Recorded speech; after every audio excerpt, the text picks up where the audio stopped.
Have you ever been at a party or a networking event and someone walks up to you and says, "So how's the weather?" Or "What do you do for work?" And immediately, something inside you just shuts down. You smile politely, you answer, but inside you're screaming. Why are we talking about nothing? Why can't we just skip this part? While most people see small talk as harmless social glue, there's a whole group of people who genuinely hate it. Not just dislike it, hate it. They'd rather sit in silence than discuss the weather, traffic, or what they did last weekend. But here's the real question. Why? What is it about meaningless conversation that makes some people so uncomfortable? Is it arrogance, social anxiety, or maybe something much deeper about how their brain is wired? Stick with me until the end, because what you'll discover might completely change how you see yourself and others in social situations. Let's start with the most common assumption. People think if you hate small talk, you must be shy or socially anxious. And sure, sometimes that's true. But more often than not, it's the opposite. Research shows that many people who avoid small talk aren't afraid of conversation. They're actually hungry for real conversation. They crave depth, meaning, substance. Psychologists have found that individuals who score high in traits like openness and intellectual curiosity often find surface-level exchanges mentally exhausting. It's not that they can't do small talk. It's that their brain sees it as a waste of cognitive resources. Imagine your mind is like a high-performance engine. It's built for deep thinking, complex ideas, emotional honesty. Now imagine someone asks you about the weather. Your brain doesn't just answer. It has to shift gears, slow down, operate below capacity. That friction, that mismatch creates discomfort. So for these people, small talk isn't just boring. It actually feels wrong, like trying to run a marathon in slow motion. Then there's another layer, the emotional one. Some people hate small talk because it feels fake, and they're not wrong. Small talk is performative by nature. You're not really asking how someone is. You're following a script, a social ritual. And for people who value authenticity, this can feel deeply uncomfortable. Studies on personality types, especially those involving introverts and highly sensitive people, show that forced social performance drains their energy fast. It's not about being antisocial. It's about being selective with emotional energy. When you engage in small talk, you're putting on a mask. You're playing a role. And for someone who craves genuine human connection, that mask feels suffocating. They'd rather say nothing at all than say something that means nothing. This ties into what psychologists call emotional labor, the effort it takes to manage your feelings and expressions to fit social expectations. For some, that labor feels light and natural. For others, it's exhausting. And small talk is peak emotional labor. You're smiling when you don't feel like it. You're pretending to care about things you don't. You're performing interest. And after a while, that performance becomes unbearable. But here's where it gets even more interesting. There's a third group. People who hate small talk not because they're shy or fake-averse, but because they see it as inefficient. These are often the people wired for productivity, logic, and results. Their brains are constantly calculating. Is this conversation moving me forward? Am I learning something? Is there a purpose here? And when the answer is no, they mentally check out. Psychologists link this to a trait called low agreeableness. It's not meanness.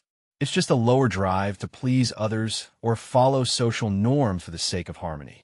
People high in agreeableness will small talk all day because it makes others comfortable. People low in agreeableness think, why should I pretend? Why waste time on pleasantries when we could be talking about something that matters?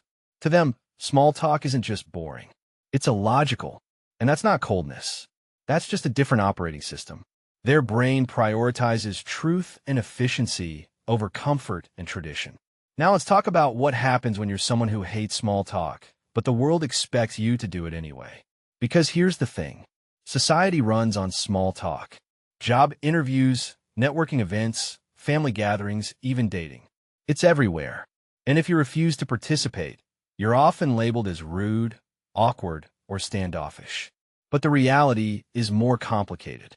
Many people who hate small talk are perfectly capable of deep, meaningful, even charismatic conversation. Put them in a room talking about philosophy, psychology, art, science, or personal struggles, and they light up. But ask them to chat about the weekend, and they freeze. This creates a painful paradox. They want connection, but they hate the gateway to connection. And that's where the real struggle begins. Some people try to force themselves. They practice small talk like it's a skill. They memorize questions. They fake enthusiasm. And sometimes it works. They get through the event. But inside, they feel drained, disconnected, like they just ran a social marathon for no reason. Others choose a different path. They avoid situations where small talk is required. They skip the networking events. They leave parties early. They build smaller, deeper social circles. And while this protects their energy, it can also lead to isolation. Because the truth is, most relationships, even deep ones, start with small talk. That's the filter. That's the test. And if you refuse to play, you might miss out on people who could have mattered. So what does all this say about you? If you hate small talk, does that make you broken? Antisocial? Superior? None of the above. It just means your brain values certain things more than others. Depth over breadth. Authenticity over performance. Meaning over ritual. And there's nothing wrong with that. But here's the shift. The most emotionally intelligent people, the ones who truly understand themselves, they learn to navigate both worlds. They recognize that small talk, while shallow, serves a function. It's a social handshake, a way of saying, I'm safe. You're safe. Let's see if there's more here. And once you see it that way, it becomes less painful.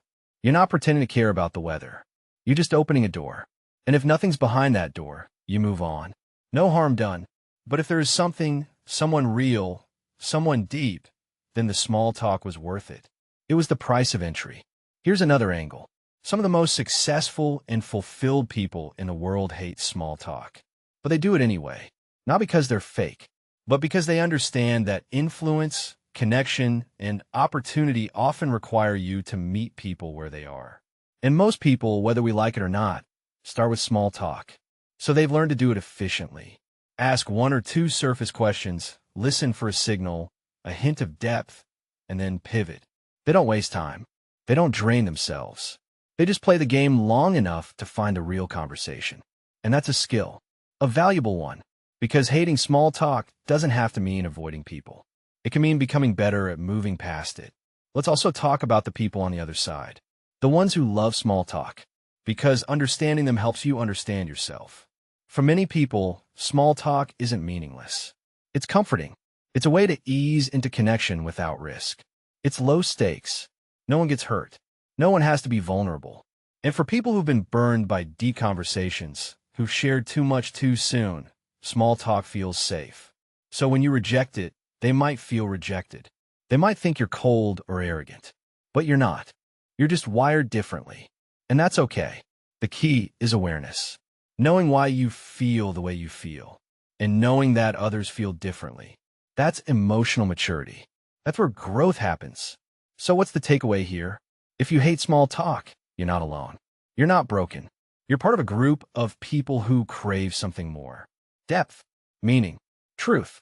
But the world won't always give that to you up front. Sometimes you have to wade through the shallow and to get to the deep. And that's not fake. That's just how human connection works. The real question is, are you willing to do that? Are you willing to endure 5 minutes of weather talk to find one person who gets you?